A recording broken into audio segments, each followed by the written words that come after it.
Hi everyone, today we will learn about the motorcycle clutch. We know that clutch can constantly cut the engine power.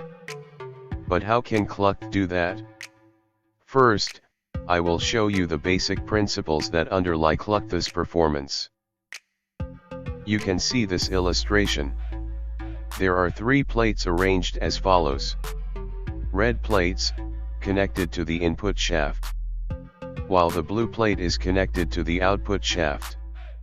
At this position, the power from the input is connected to the output shaft. But when the red plates are stretched, the input power is not passed to the output. When the plates are joined back, the input power is passed to the output.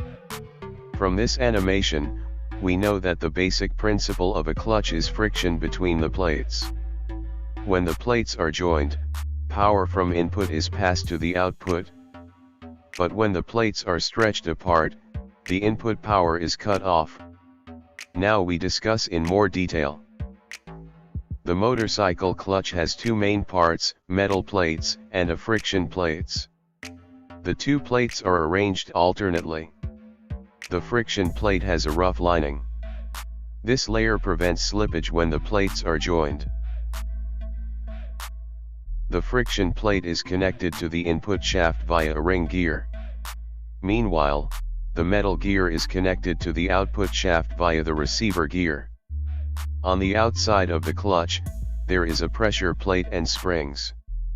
It serves to press the plates together. This pressure plate, mounted on the receiver gear.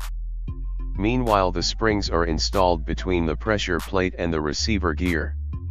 It designed to allows the pressure plate move in and out.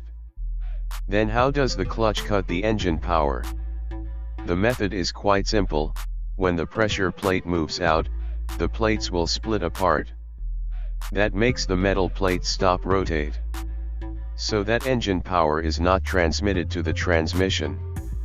When the pressure plate moves back inward, it presses the plates so they stick together. It makes the metal plates rotate again, so that engine power can be transmitted to the transmission. Finally, there is a clutch release mechanism. This mechanism consists of a release bearing, release arm, clutch cable, and clutch lever. When you pull the clutch lever, release arm will be pulled. That will leverage the release bearing, while the release bearing fuses with the pressure plate, so that the pressure plate can be pulled out. This process makes the engine power cut off. When you release the clutch lever, the spring on the pressure plate will push the pressure plate back inside. This spring will holds the plates to press each other. That's the explanation of the motorcycle clutch. Subscribe this channel to support us, and stay tuned for more videos.